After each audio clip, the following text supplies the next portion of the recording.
Baik, kita akan mulai gitu ya. Pertemuan kali ini yang akan kita bahas adalah bab 10 ya, tentang menyelenggarakan project citizen untuk mata kuliah pendidikan kewarganegaraan.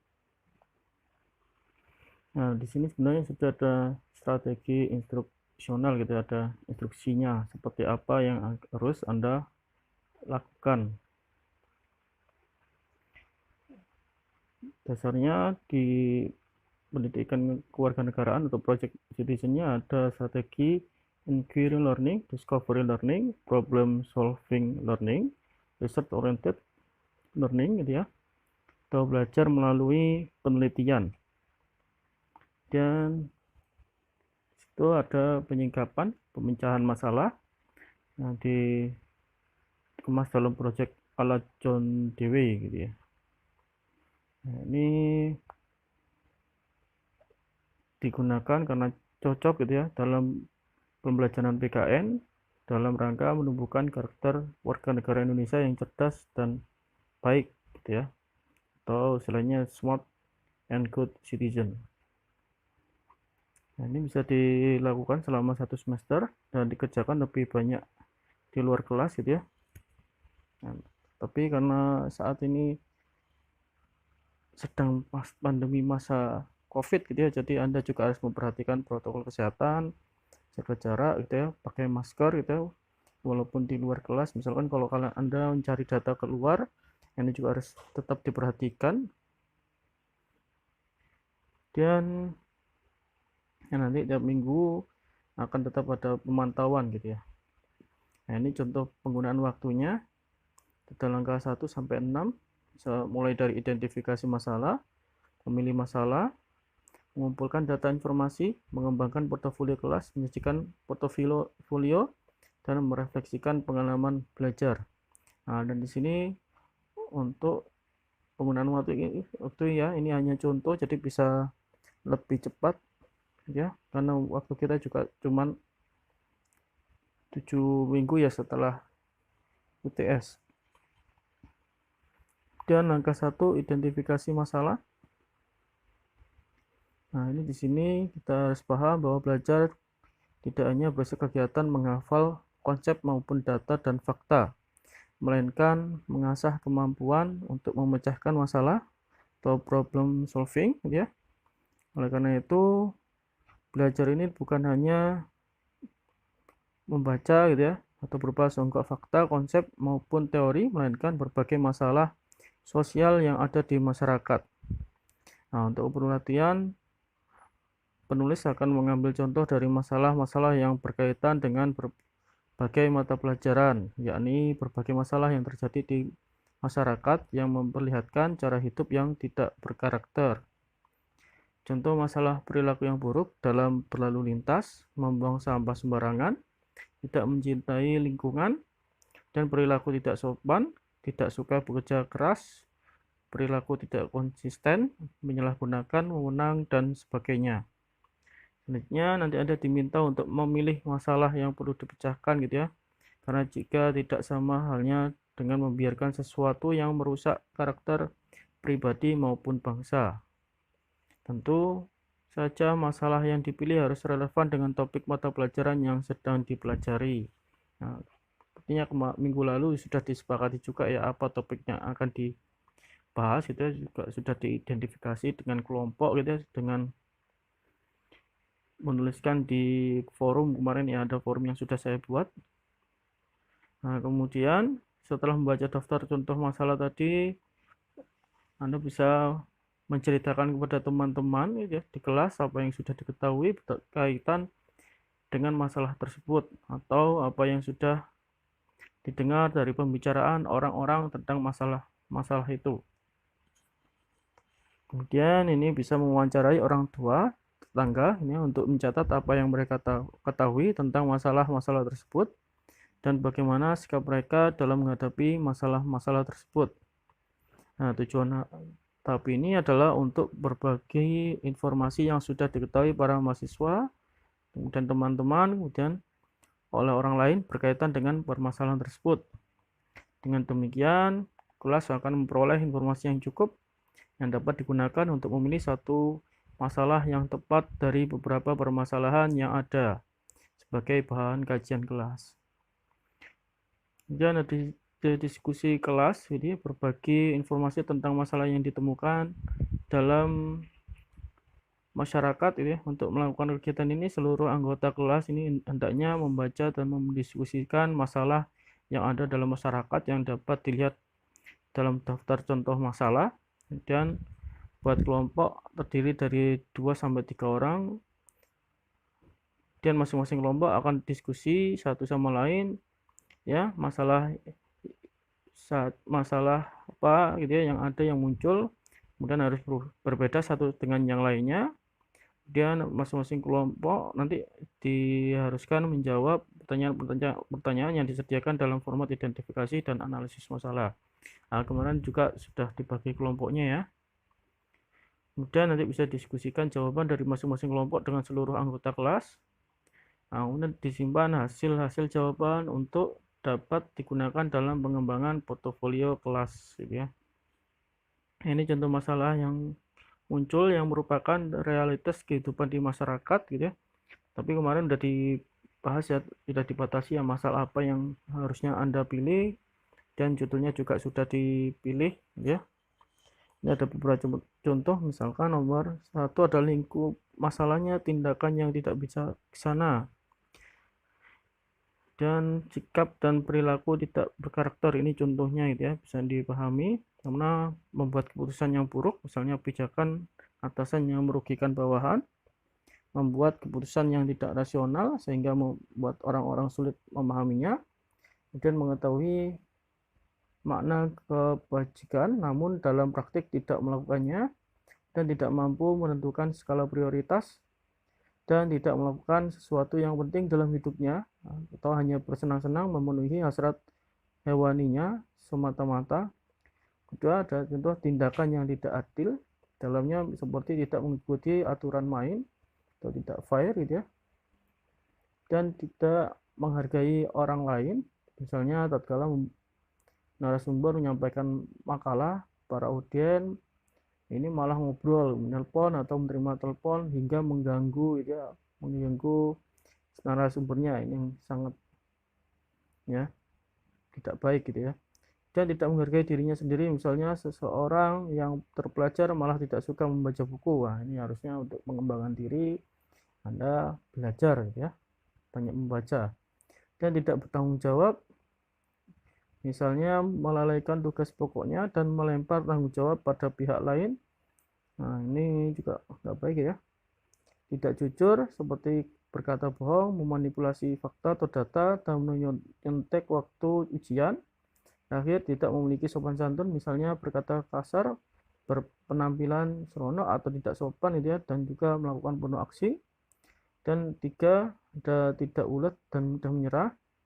Contohnya ada tidak teguh hati, misalnya mudah terpengaruh oleh orang lain, mudah goyah dan tidak konsisten.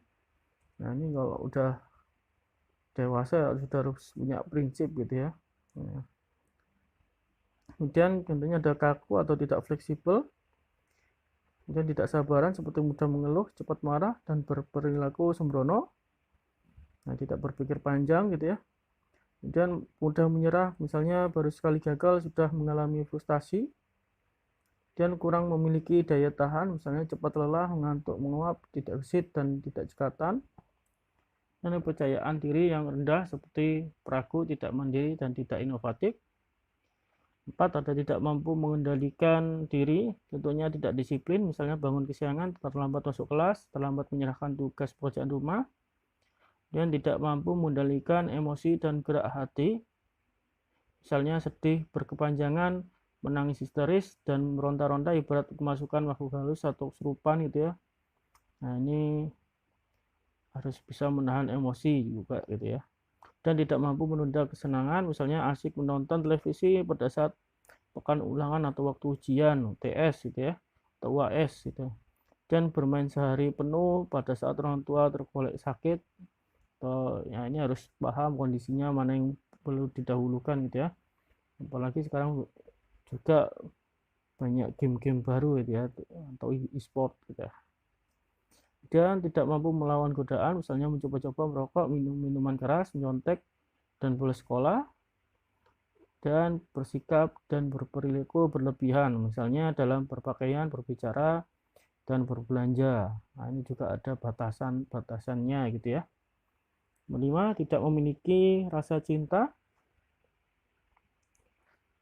Ini tentunya tidak berempati kepada orang lain, misalnya hidup bergelimang harta tetapi amat kikir gitu atau pelit gitu ya, tidak pernah menyantuni fakir miskin dan menyayangi anak yatim, dan tidak memiliki rasa belas kasihan, misalnya suka akan kekerasan, menyiksa anak kecil, melakukan kekerasan dalam keluarga, dan menelantarkan anak buah gitu ya, termasuk nanti contohnya kekerasan kepada binatang gitu atau hewan gitu ya, dan berhati buruk, misalnya mencelakai orang lain, memfitnah, dan berniat jahat kepada orang lain, pikir tidak murah hati, tidak suka memberikan pertolongan kepada orang lain, dan tidak memiliki loyalitas atau kesetiaan kepada orang lain, negara, dan bangsa, tidak memiliki jiwa patriotisme, misalnya tidak bangga sebagai bangsa Indonesia, tidak memiliki hasrat dan kesiapan untuk membela negara dan bangsa dari ancaman musuh, dan tidak menghargai jasa-jasa para pahlawan,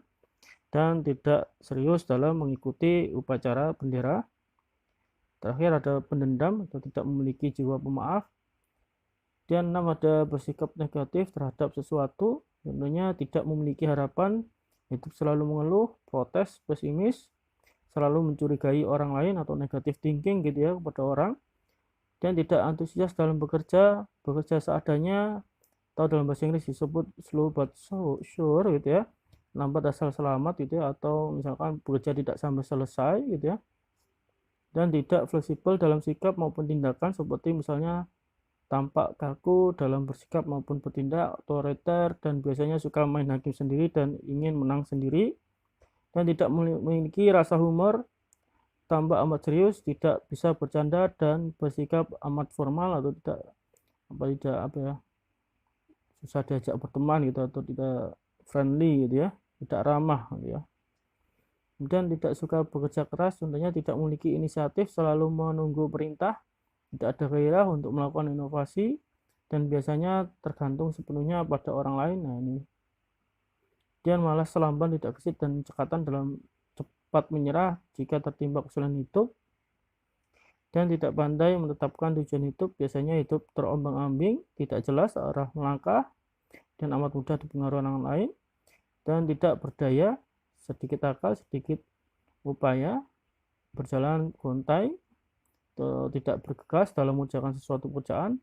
8 tidak memiliki integritas pribadi, seperti tidak mematuhi prinsip-prinsip moral, misalnya hidup urakan, tidak konsisten, tidak memiliki standar baku dalam bertindak, tidak andal, sering berganti pandangan dalam waktu yang sangat singkat sehingga terkesan sebagai orang yang tidak dapat dipegang janjinya, dan tidak mampu menggunakan kata hatinya, tidak mampu mengontrol kata-katanya, misalnya dalam bicara selalu ngelantur gitu ya, kotor, tidak sopan, dan cenderung menyakiti. Ya, ini pasti orang yang dekat dengan dia pasti nggak suka gitu ya kalau seperti ini.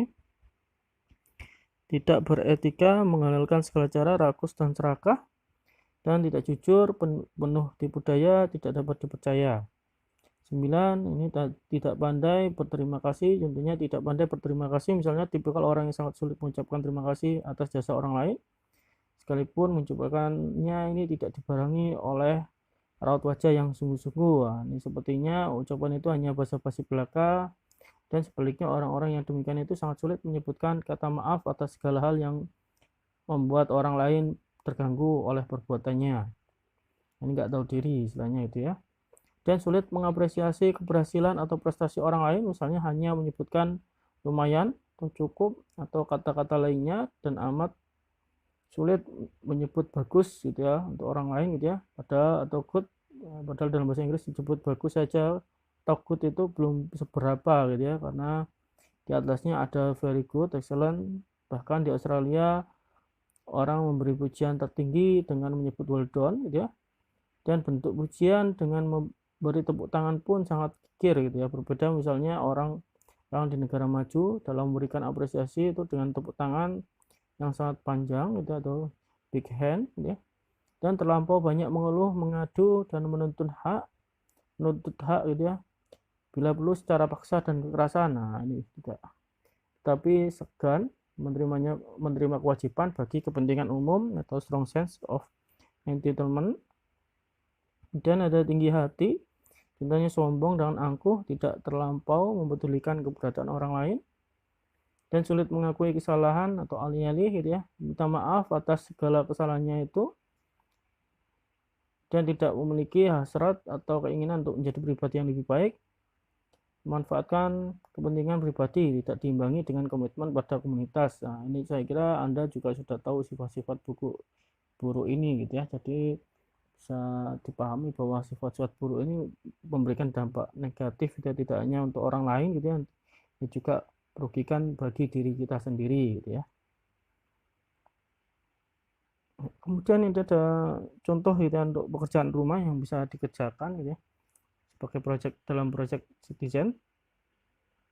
Nah, lebih dalam lagi, nanti ada tugas pekerjaan di samping untuk membantu mempelajari lebih banyak masalah yang ada dalam masyarakat gitu ya. Pekerjaan rumah ini berupa 3 tugas yang akan dijelaskan di bawah ini. Para mahasiswa bisa mempelajari kebijakan publik apa yang sudah dibuat untuk menangani masalah-masalah tersebut. Nanti bisa gunakan format yang telah disediakan untuk mencatat semua informasi yang dikumpulkan. Simpanlah semua informasi yang telah diperoleh sebagai bahan dokumentasi. Dokumentasi informasi itu akan berguna sekali sebagai bahan pembuatan portofolio kelas gitu ya. Tugas-tugas pekerjaan rumah antara lain ada tugas wawancara. Setiap mahasiswa memiliki satu masalah yang telah mereka pelajari sebagaimana yang terdapat pada daftar contoh masalah di atas gitu ya. Juga bisa memilih masalah lain di luar daftar tadi gitu ya. Mahasiswa juga ditugasi untuk mendiskusikan masalah yang mereka pilih dengan keluarganya, temannya, tetangga, atau siapa saja yang dianggap bisa diajak berdiskusi, dan bisa dicatat apa yang telah mereka ketahui tentang masalah itu, serta bagaimana perasaan mereka dalam menghadapi masalah itu. Gunakan format wawancara untuk mencatat semua informasi yang diperoleh. B. Tugas menggunakan media cetak ini ya, bisa membaca surat kabar gitu ya, atau media cetak lainnya membahas masalah yang sedang diteliti gitu ya. Kemudian cari informasi tentang kebijakan yang dibuat pemerintah dalam menangani masalah itu, dan bisa dibawa artikel-artikel yang ditemukan ke kampus ya. Ini kalau saat kampus ya, nanti dikumpulkan artikelnya dan kemudian didokumentasikan, itu bisa difoto atau di scan gitu ya. Kemudian nanti bahannya bisa dibagikan ke teman-teman yang lain gitu ya, atau nanti beri tempat upload gitu ya. Nah, kemudian bisa menggunakan format sumber informasi media cetak, dan tugas menggunakan radio atau TV. Para mahasiswa juga diminta menonton TV dan mendengarkan radio untuk mendapatkan informasi mengenai masalah yang sedang diteliti serta kebijakan apa yang dibuat untuk menanganinya. Nah, kemudian bawalah informasi yang mereka dapatkan ke kampus sudah, dan bagikanlah kepada dosen dan teman-teman sekelas menggunakan format observasi radio atau TV. Nah, kalau kita nanti tetap yang masih lewat WhatsApp grup atau nanti pemberitahuan yang lebih lanjut gitu ya. Ini contoh gambarnya kita untuk langkah awal melaksanakan project citizen, identifikasi masalah dalam kelompok kecil di kelas. Dan kegiatan pada langkah pertama ini memberikan banyak pengalaman belajar pada para mahasiswa, antaranya mengasah kepekaan terhadap persoalan di lingkungannya. Hal ini tumbuh berkat belajar berbasis pemecahan masalah atau problem solving. Nah, pada saat para mahasiswa diperkenalkan pada sejumlah persoalan yang terkait dengan bahan pelajaran, akan menyadarkan mereka bahwa belajar sesungguhnya harus sampai pada adanya upaya untuk menyelesaikan persoalan kehidupan, bukan menghafalkan pokok fakta atau data gitu ya. Pengalaman belajar lain tumbuh dalam meningkatnya rasa ingin tahu gitu ya. Hal ini terjadi pada saat mahasiswa mencari data dan informasi yang mendukung pentingnya masalah dijadikan bahan kajian kelas. Nah, ini nanti bisa melakukan wawancara ke beberapa narasumber gitu ya, cari informasi dan dari berita, artikel, surat kabar, menyaksikan radio, televisi, dan media sosial ataupun gitu ya. Atau kita kan, kalau saya kira kalau mencari toko saat ini gampang gitu ya, di media sosial atau YouTube itu juga banyak, atau kita mau mencari informasi apa di internet itu juga mudah gitu ya. Dan langkah 2, memilih masalah untuk bahan kajian kelas. Nanti didiskusikan semua informasi yang telah didapat berkenaan dengan daftar masalah yang ditemukan dalam masyarakat, dan jika telah memiliki informasi yang cukup, saya gunakanlah informasi itu untuk memilih masalah yang hendak dipilih sebagai bahan kajian kelas. Nah, tujuan tahap ini adalah agar kelas dapat memilih satu masalah sebagai bahan kajian kelas. Dengan demikian, kelas memiliki satu masalah yang merupakan pilihan bersama untuk dijadikan bahan kajian kelas. Nah, ini ada contoh format identifikasi masalah dan analisis masalah, nama anggota kelompok, tanggal masalahnya, dan format wawancara, nama pewawancara, masalah PKN, nama yang diwawancarai. Misalkan ini bisa diwawancari tokoh masyarakat, orang tua, murid, pejabat pemerintah, pengusaha, dosen, dan lain sebagainya.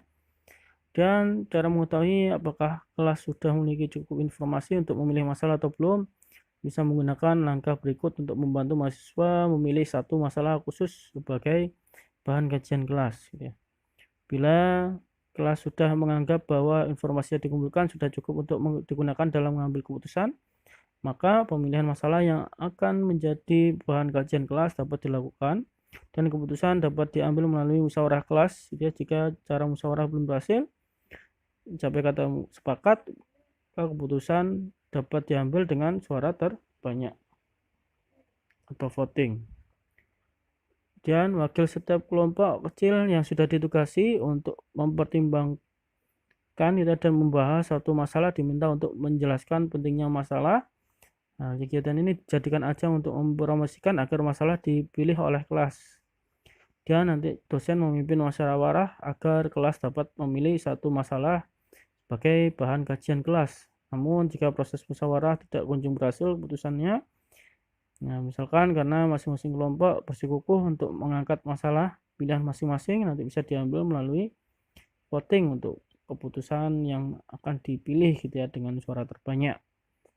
Nah, proses pengambilan keputusan melalui suara terbanyak dilakukan 2 tahap gitu ya. Tahap pertama, sebagai setiap mahasiswa memilih 3 masalah yang dianggap paling penting untuk dijadikan bahan kajian kelas, dan dilakukan dengan cara pemilihan terbuka. Misalnya setiap mahasiswa memberi tanda tali gitu pada daftar masalah yang sudah ditulis pada papan tulis di depan kelas. Kemudian tahap kedua, setiap mahasiswa diminta memilih satu masalah yang dinilai paling penting untuk dijadikan bahan kajian kelas dari 3 pilihan yang tersedia. Pemilihan tahap kedua dapat dilakukan secara tertutup gitu ya. Misalnya setiap mahasiswa menuliskan pilihannya pada secari kertas, kemudian dilipat diberikan pada dosen, akan memberikan pengalaman lebih bagi mahasiswa gitu ya, dalam penyelenggaraan pemilihan gitu ya. Dosen dapat saja membentuk semacam panitia, misalnya ada yang ditunjuk sebagai ketua, sekretaris, seorang saksi untuk keperluan penghitungan suara nantinya gitu ya. Dan kita akan membuat contoh untuk lebih memahami langkah kedua ini. Misalnya pada langkah awal pembelajaran kelas dia telah dibagi ke dalam 10 kelompok kecil, sehingga setelah kelompok kecil itu bekerja menimbang-nimbang dan memilih masalah, maka akan terkumpul 10 masalah yang disampaikan pada forum kelas gitu ya. Selanjutnya dibuatlah daftar masalah di papan tulis seperti contoh berikut gitu ya. Ini ada daftar masalah diusulkan kelas yang berkenaan dengan sikap dan perilaku yang tidak berkarakter, mulai perilaku yang tidak bijak, tidak adilian hingga tinggi hati. Dan pada pemilihan tahap pertama diperoleh 3 besar masalah yang paling diminati para mahasiswa, yakni misalkan ada 1, tidak pandai berterima kasih, 2, tidak memiliki rasa cinta, 3, tidak adilan. Nah, ini perhatikanlah contoh hasil pemilihan tahap pertama yang menghasilkan 3 besar masalah yang paling diminati para mahasiswa. Nah, ini ada contoh jumlah suaranya ada 120, kemudian diambil 3 besar gitu ya. Seperti yang tadi, yang paling diminati, misalkan tadi tidak pandai berterima kasih, tidak memiliki rasa cinta ya, dan tidak adilan. Dan hubungan kelas harus menetapkan hanya satu masalah untuk bahan kajian kelas gitu ya. Kita harus dilakukan pemilihan tahap kedua untuk memberi penekanan pada asas rahasia gitu ya. Maka pada pemilihan tahap kedua ini dilakukan secara tertutup di mana setiap mahasiswa hanya memiliki satu suara atau one man one vote gitu ya. Dan suara diberikan dengan cara menuliskan masalah yang dipilih pada surat-suara yang disiapkan gitu ya. Nah, kemudian kegiatan pemilihan ini meriah, bisa juga memberikan pengalaman belajar pada mahasiswa gitu ya. Bisa dilakukan kampanye untuk promosi masing-masing masalah gitu ya. Kemudian bisa juga ada juru kampanyenya untuk dipilih gitu ya dari kelompok pendukung masing-masing masalah. Kemudian setelah seluruh juru kampanye selesai promosi, maka bisa dilakukan pemilihan tahap kedua. Nah, kemudian seluruh peserta didik telah selesai memberikan suaranya, panitia pemungutan suara dapat mengumpulkan surat suara, memeriksa jumlahnya, dan melakukan perhitungan. Nah, ini hasilnya seperti dicontohkan seperti berikut. Ini ada contoh jumlah mahasiswa, kemudian berapa jumlah pemilihnya yang memilih masalah tersebut gitu ya. Nah, dari contoh itu, tahap kedua berhasil memilih satu masalah sebagai bahan kajian kelas. Ini bagaimana upaya menanggulangi kebiasaan masyarakat yang tidak pandai berterima kasih, yang memperoleh suara terbanyak. Selanjutnya, nanti ditetapkan sebagai bahan kajian kelas. Nah, tentunya semua peserta harus mendukung gitu ya, keputusan dari pilihan satu kelas gitu ya. Nah, kemudian keputusan ini tidak boleh diambil secara sembrono ya, berdasarkan perasaan atau mengikuti kaprah umum, dan ada pengalaman belajar. Demikian diperoleh setelah para mahasiswa diajak untuk memutuskan pilihan berdasarkan pertimbangan yang sangat matang gitu ya, penuh dengan pertimbangan dari berbagai segi. Misalnya untuk memperoleh pilihan terbaik dari 10 alternatif pertama gitu ya, dipilih terlebih dahulu 3 terbaik. Selanjutnya dari 3 terbaik dipilih satu yang terbaik setelah memperhatikan penjelasan secara rasional. Nah, ini memberikan pengalaman belajar gitu ya kepada mahasiswanya gitu ya, dengan memilih masalah secara nalar dan juga penuh keyakinan. Nah, cara berpikir demikian ini akan mengurangi resiko salah pilih gitu ya, karena dilakukan secara yang biasanya secara gegabah gitu ya. Dan pengalaman belajar lain yang dipelajari pada kegiatan tahap kedua ini adalah sikap tanggung jawab untuk melaksanakan keputusan bersama. Sikap ini lahir setelah para mahasiswa secara sungguh-sungguh melaksanakan proses pemilihan yang menghasilkan satu keputusan. Siapa yang harus melaksanakan keputusan ini adalah seluruh anggota kelas, bukan hanya kelompok pengusul. Nah, jadi ini belajar bertanggung jawab atas keputusan bersama. Ini kadang kalau di masyarakat, kalau sudah self voting, kadang kalau memang nggak setuju, dia tidak mau bertanggung jawab atau melaksanakan hasil pemilihan. Nah, ini nggak boleh itu ya, ini harus sebagai pembelajaran gitu ya. Kemudian langkah ketiga ada mengumpulkan informasi. Nah, jika panitia telah menentukan masalah yang akan menjadi bahan kajian kelas, maka para mahasiswa bisa memutuskan tempat-tempat atau sumber-sumber informasi untuk memperoleh data dan informasi. Di dalam pencarian itu nantinya mereka akan menemukan bahwa sumber informasi yang satu mungkin lebih baik dari yang lainnya. Misalnya kalau pilihan masalah adalah kebiasaan masyarakat yang tidak pandai berterima kasih, mereka akan menemukan bahwa seseorang dan atau sekelompok orang ternyata memiliki informasi yang lebih baik dari yang lainnya. Tujuan tahap ini adalah agar kelas dapat memperoleh data dan informasi yang akurat dan komprehensif untuk memahami masalah yang menjadi kajian kelas. Dan aktivitas kelas mengidentifikasi sumber-sumber informasi. Nah, sebelum terjun ke lapangan, terlebih dahulu kelas harus mengidentifikasi sumber-sumber informasi apa yang dapat dikunjungi. Nah, ini ada daftar jumlah sumber informasi yang dapat dikunjungi, baca dan diskusikan daftar tersebut, dan tentukan sumber-sumber manakah yang akan dihubungi. Kemudian bentuklah beberapa tim peneliti. Setiap tim peneliti harus mengumpulkan informasi dari beberapa sumber, baik dari sumber-sumber yang ada dalam daftar maupun sumber-sumber lainnya. Dan format yang akan digunakan untuk mengumpulkan dan mencatat informasi tersebut tertera pada halaman-halaman di bawah nanti. Ya. Rujuklah contoh-contoh sumber informasi dan bagaimana cara mengontak mereka. Minta surat pengantar dari kampus untuk mengunjungi sumber-sumber informasi tersebut. Dalam mengumpulkan informasi, tim peneliti dapat dibantu beberapa orang sukarelawan, misalnya orang tua, mahasiswa, atau alumni, namun hendaknya tidak boleh mengerjakan tugas-tugas yang harus dikerjakan mahasiswa gitu ya, jadi harus dikerjakan sendiri gitu ya. Catat dan simpan semua informasi yang dikumpulkan untuk dapat digunakan lagi dalam pengembangan portofolio kelas gitu ya. Para mahasiswa boleh juga mengundang beberapa narasumber ke sekolah kelas gitu ya. Mereka dapat memberikan informasi tentang apa yang telah mereka ketahui berkaitan dengan masalah yang sedang dipelajari. Nah, ini ada contoh-contoh sumber informasi seperti perpustakaan, ini bisa di perguruan tinggi, perpustakaan umum, dan perpustakaan daerah, karena di situ juga menyediakan banyak buku yang membahas masalah politik, sosial, dan sebagainya. Dan perpustakaan mungkin juga memiliki koleksi jurnal, gitu ya, surat kabar, dan publikasi lainnya yang memuat informasi tentang masalah yang sedang diteliti, gitu ya. Nah, kemudian kalau ingin fotokopi, biasanya harus tanya dulu ya, apakah bisa difotokopi di luar perpus ataukah menyediakan mesin fotokopi ataukah tidak diizinkan gitu ya. Jadi harus ditanyakan dulu gitu ya. Nah, ini contoh gambar perpustakaan Direktorat Jenderal Pajak. Kedua, ada kantor penerbit surat kabar.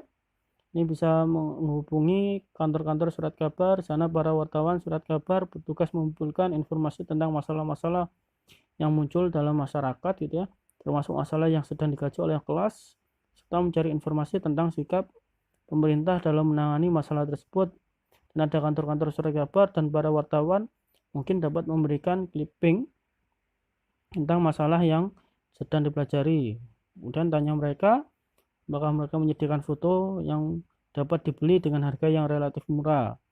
Dan ada lagi biro clipping di beberapa tempat, terutama di kota besar, terdapat kelompok kreatif yang bekerja mengumpulkan informasi dari berbagai surat kabar dalam bentuk clipping gitu ya. Informasi yang dihimpun sudah diklasifikasikan berdasarkan jenis-jenis persoalan. Oleh karena itu, tim dapat mengunjunginya untuk memperoleh informasi yang diperlukan. Biasanya clipping yang sudah dibuat mereka harus kita beli gitu ya. Maka belilah beberapa artikel atau berita yang relevan saja gitu, untuk memecahkan masalah yang jadi bahan kajian kelas. Dan ada lagi profesor pakar di perguruan tinggi ya, profesor dan pakar misalnya berkaitan dengan masalah yang sedang diteliti dapat dijadikan sumber informasi gitu ya. Mahasiswa bisa mencari alamat mereka dari buku telepon atau dapat menghubungi perguruan tinggi yang bersangkutan untuk mendapat bantuan dari para ahli seperti ahli ilmu politik, hukum tata negara, pendidikan kewarganegaraan, sosiologi, antropologi, psikologi, sosial, dan sebagainya. Dan tim peneliti juga boleh menghubungi dosen-dosen lain yang ada di sekolahnya atau tetangga sekolah yang diperkirakan memahami persoalan yang sedang dibahas. Dan ada kepolisian. Di sini juga memiliki peran menjaga ketertiban masyarakat gitu ya. Oleh karena itu mereka punya banyak pengalaman gitu ya dalam menangani persoalan-persoalan yang terkait dengan masalah yang sedang dikaji oleh kelas gitu. Misalnya dalam menangani demonstrasi yang menjurus anarkis yang mengakibatkan kerusakan berbagai sarana umum, bahkan menimbulkan huru-hara yang besar. Samping itu, polisi pun seringkali menangani kasus pertikaian antar etnik gitu ya, antar kelompok masyarakat dan bahkan antar umat beragama yang mengindikasikan lunturnya semangat kebangsaan. Kemudian galilah informasi dari mereka bagaimana upaya terbaik untuk mencegah kasus serupa tidak terulang kembali. Ini ada organisasi masyarakat. Nah, ini sangat banyak kalau di Indonesia gitu ya. Contohnya ada PKK untuk ibu rumah tangga atau KNPI atau itu organisasi pemuda, organisasi keagamaan dan sebagainya. Bisa Anda kunjungi dan terkait dengan masalah yang sedang dikaji oleh kelas untuk memperoleh informasi sebab-sebab masalah tersebut muncul dan upaya menanggulanginya. Dan ada lagi kontrol legislatif dan pemerintah daerah, wakil rakyat yang duduk dalam lembaga legislatif dan kantor pemerintahan baik pusat maupun daerah adalah pejabat yang bertanggung jawab mengidentifikasi masalah yang ada dalam masyarakat, dan mereka juga berkewajiban untuk membuat kebijakan publik untuk menangani masalah yang telah diidentifikasi. Misalnya biasanya di kantor tersebut akan ada petugas yang bertanggung jawab membantu siapa saja dalam memperoleh informasi tentang masalah-masalah dalam masyarakat. Nanti misalkan Anda bisa minta bantuan pada dosen, orang tua, mahasiswa, atau sukarelawan untuk mengetahui bagaimana cara menghubungi mereka. Dan ada lembaga swadaya masyarakat gitu ya, atau LSM, bisa membantu memberikan informasi bagi kajian masalah kelas gitu ya. Ini juga bisa mereka memahami berbagai masalah yang ada di masyarakat dan berperan aktif dalam usaha menanggulanginya, termasuk persoalan yang menjadi bahan kajian kelas. Ada jaringan informasi elektronik, informasi tentang apa, mengapa, dan bagaimana kebiasaan masyarakat yang tidak pandai berterima kasih juga dapat ditemukan melalui internet. Bila sekolah tidak mempunyai akses terhadap pelayanan ini, para mahasiswa dapat pergi ke warnet atau warung internet gitu ya, yang menyediakan jasa penyewaan pemakaian internet, juga bisa mencari sekarang banyak ini apa wifi gratis gitu ya, ada akses point ataupun yang bisa digunakan di fasilitas umum dan bisa dimanfaatkan gitu ya. Nah, ini ada contoh gambar 10.3 Project Citizen di Cina ini ya, mendorong para mahasiswa belajar mengucapkan masalah. Ini sama, ini misalnya dengan wawancara gitu, metode wawancara. Jadi Anda juga bisa melakukannya gitu ya. Kemudian panduan untuk memperoleh dan mendokumentasikan informasi. Narasumber yang akan dijadikan sumber informasi biasanya merupakan orang-orang yang sangat sibuk. Maka ikuti langkah berikut agar aktivitas tim peneliti tidak mengganggu pekerjaan mereka di kantor. Pertama, kunjungi perpustakaan, kantor pemerintah swasta, dan tempat-tempat yang dianggap tepat untuk mendapatkan informasi tentang masalah yang dikaji oleh kelas ya, secara perorangan atau 2 orang dalam satu kelompok. Gunakan format dokumentasi dan informasi dari kantor penerbitan dan dapatkan informasi melalui telepon agar tidak terjadi pengulangan pertanyaan gitu. Tugas menelepon ini hanya boleh dilakukan oleh 1 orang saja. Oleh karena itu harus diingat bahwa tim peneliti yang bertugas mencari informasi melalui telepon harus dapat mencatat secara jelas semua informasi yang diperoleh selama wawancara telepon. Gunakan format dokumentasi informasi dari surat menyurat atau wawancara telepon. Dan surat boleh ditulis oleh 1 orang atau lebih tim peneliti. Surat tersebut ditujukan kepada masing-masing kantor atau perorangan dengan tujuan untuk meminta beberapa informasi yang diperlukan tim peneliti. Juga boleh menggunakan alamat rumahnya. Kemudian ada pekerjaan rumah, meneliti masalah yang muncul dalam masyarakat. Setelah memutuskan sumber informasi yang akan digunakan, nanti bisa dibagi gitu ya, kelasnya di dalam sebuah kelompok peneliti gitu ya. Masing-masing kelompok peneliti bertanggung jawab untuk mengumpulkan informasi dari sumber yang beragam. Bila terpilih menjadi anggota tim peneliti yang bertugas untuk menghubungi salah satu sumber informasi, mulailah dengan perkenalan diri gitu ya. Kemudian jelaskan tujuan, alasan mengapa tim peneliti menghubunginya. Dan ini ada gunakan panduan berikut untuk memperkenalkan diri gitu ya, baik dalam surat menyurat atau tatap muka langsung. Nah, ini ada format dokumentasi informasi dari surat menyurat atau wawancara telepon. Ini contoh sekolah ada ini yang mengusahakan kerja kelompok gitu ya, untuk memahami masalah yang akan dipilih untuk bahan kajian kelas. Kemudian ada panduan pengenalan diri, ini ada namanya siapa, kuliah di mana, jurusan, dosennya siapa gitu ya. Dan masalah yang sedang dikaji adalah kebiasaan masyarakat yang tak pandai berterima kasih. Misalkan nanti Anda bisa gambarkan masalah secara singkat dan Anda katakan bahwa saya bertanggung jawab untuk mencari informasi yang berkaitan dengan masalah tersebut untuk disampaikan di kelas. Dan kami sedang mempelajari permasalahan yang ada di tempat kami, bagaimana pemerintah menangani permasalahan itu. Nah, kemudian kami juga mempelajari cara-cara apa sajakah yang dapat ditempuh oleh masing-masing warga negara untuk dapat ikut berpartisipasi dalam menyelesaikan permasalahan tersebut. Dan apakah sekarang saya boleh mengajukan sejumlah pertanyaan gitu ya, nanti kemudian dilanjut kalau tidak bisa kapankah, misalnya bisa ada waktu agar Bapak Ibu tadi bisa memberikan gitu ya, atau misalkan adakah orang lain lagi yang harus saya hubungi, dan apakah Bapak Ibu punya informasi tertulis tentang masalah tersebut untuk diberikan kepada saya. Nah, ini jika wawancara ini dilakukan melalui telepon, dan tim peneliti dapat membuat janji kapan informasi tertulis itu akan diambil. Ini contoh ada gambar melakukan wawancara dengan narasumber. Dan ada dokumentasi informasi dari kantor penerbit, misalkan ditulis nama-nama gitu ya, anggota penelitinya, tanggalnya kapan, nama perpustakaan, kantor perwakilan atau warnet yang dikunjungi, kemudian masalah yang sedang diteliti, kebiasaan masyarakat yang tidak pandai berterima kasih, dan ada sumber informasi ditulis nama penerbit, pengarang, tanggal penerbitan, dan tanyakan pertanyaan berikut. Bisa ada catatlah informasi yang diterima. Bahkan seberapa seriuskah masalah ini dalam masyarakat? Seberapa luaskah penyebaran masyarakat ini di dalam masyarakat? Kemudian manakah hal-hal berikut ini yang Bapak Ibu dianggap benar gitu ya? Tidak ada undang-undang atau kebijakan yang dapat digunakan untuk memecahkan masalah ini, apakah iya atau tidak? Dan undang-undang atau kebijakan yang dapat digunakan untuk memecahkan masalah ini tidak cukup memadai ya atau tidak? Dan undang-undang yang digunakan untuk memecahkan masalah ini sudah cukup memadai tetapi tidak dilaksanakan dengan sungguh-sungguh ya atau tidak? Dan tingkat dan lembaga pemerintah manakah yang bertanggung jawab untuk menangani masalah itu?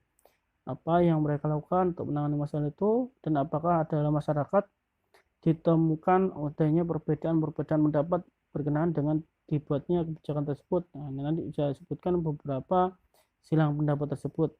Dan ada suara mayoritas, siapakah individu, kelompok, atau organisasi gitu ya yang banyak mengungkapkan pendapatnya gitu ya berkenaan dengan masalah ini, dan mengapa mereka tertarik dengan masalah ini, dan langkah-langkah apakah yang telah mereka ambil gitu ya.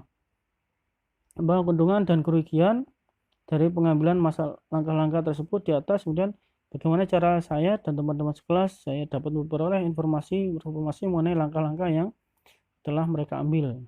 Kemudian ada format dokumentasi informasi dari surat menyurat atau wawancara telepon gitu ya. Sama ada nama, informasi Anda gitu ya, tanggal, salahnya, sumber informasinya dari mana, tulis nama pemberi informasi, informasi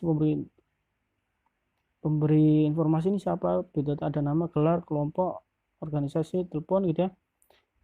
Nah, nanti di sini ditulis sih, perkenalkanlah dirimu, ikuti panduan memperkenalkan diri, dan minta informasi berhubungan dengan permasalahan sedang dikaji.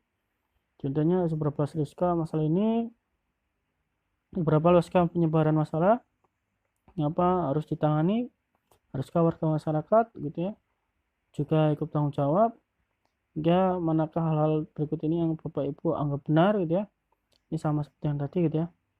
Nah, kemudian sampai kegiatan pada langkah ketiga memberikan banyak pengalaman belajar pada para mahasiswa, diantaranya adalah membiasakan untuk mengambil keputusan dengan dukungan data dan informasi yang akurat. Nah, ini bisa diperoleh pengalaman tersebut ya dengan mengumpulkan data informasi dari berbagai sumber untuk menjawab berbagai persoalan yang menjadi bahan kajian kelas. Nah, ini kemampuan ini penting untuk warga negara yang berkarakter gitu ya, sebab akan fatal akibatnya bila keputusan diambil hanya berdasarkan perasaan atau bahkan berdasarkan pertimbangan yang tidak rasional. Dan hal ini yang diperoleh dari proses belajar pada langkah ketiga ini adalah kemampuan berkomunikasi gitu ya. Nah, sebagian dari sumber-sumber informasi berupa narasumber baik perorangan maupun kelompok, maka semakin intensif berhubungan dengan narasumber akan semakin pandailah para mahasiswa dalam berkomunikasi ya. Ini contohnya kalau kemarin Anda sudah sempat gabung di MTI, dia tahu bagaimana caranya berkomunikasi gitu ya, seperti organisasi yang lainnya gitu ya. Nah, ini belajar untuk berkomunikasi dengan orang lain, dengan pihak lain. Nah, dan kemampuan komunikasi ini merupakan salah satu soft skill yang penting sebagai faktor kesuksesan di hidup kita. Ini oleh Patrick S. O'Brien itu dalam bukunya Making College Count. Soft skill ini dikategorikan 7 area yang disebut winning characteristic, yaitu communication skill, organizational skill, leadership, logic, effort, group skill, dan etik gitu ya. Kemampuan non teknis yang tidak terlihat wujudnya namun sangat diperlukan gitu ya. Dan di persaingan dalam dunia kerja saat ini semakin ketat, pada umumnya para pengguna jasa gitu ya, ini menginginkan pekerjaannya ini selain memiliki kemampuan kognitif atau dilihat dari indeks prestasi akademik IPK, IP gitu ya yang tinggi, juga diharapkan punya soft skill yang bagus gitu ya, seperti motivasi yang tinggi, punya kemampuan adaptasi dengan perubahan, dan kompetensi interpersonal, dan orientasi nilai yang menunjukkan kinerja yang efektif. Nah, ini fenomena ini sesuai dengan hasil penelitian NACE gitu ya. Pada tahun 2005 menyebutkan bahwa pada umumnya tenaga kerja membutuhkan keahlian kerja berupa 80% soft skill dan 18%-nya hard skill gitu. Nah, survei sebelumnya yang dilakukan lembaga yang sama tahun 2002 kepada 457 pemimpin tentang 20 kualitas penting seseorang. Di juara itu hasilnya berturut-turut memiliki yang pertama ada kemampuan komunikasi, jujuran atau integritas, ini yang dipilih ya, dan ada kemampuan bekerja sama, kemampuan interpersonal, beretika, motivasi inisiatif, kemampuan adaptasi, daya analitik, kemampuan komputer, kemampuan berorganisasi, berorientasi pada detail, kepemimpinan, kepercayaan diri, ramah, sopan, kebijaksanaan, indeks IPK aja nomor 17 gitu ya. Dan ada lagi selain itu ada kreatif, humoris, dan kemampuan berwirausaha. Jadi ini IPK tidak hanya menjadi bukti bahwa Anda hebat gitu ya. Berarti ada parameter yang lainnya yang harus diperhatikan. Nah, biasanya oleh pemberi kerja. Dan dalam indikator orang sukses lanjut menempati posisi hampir buncit tadi nomor 17 untuk yang IPK-nya gitu ya. Namun umumnya ini biasanya buat basa-basi di iklan lowongan kerja gitu ya, padahal kualitas seperti ini benar-benar serius dibutuhkan bagi seorang juara. Berbagai kecakapan lunak atau soft skill seperti itu ya yang mestinya disosialisasikan pada para mahasiswa baik dalam proses sosialisasi formal maupun informal yang berlangsung di bangku kuliah maupun dalam berbagai kegiatan kemahasiswaan intra maupun ekstra kampus. Nah, baik, kita sampai langkah 3 ya, nanti kita lanjut selanjutnya nanti dijelaskan ada langkah 4.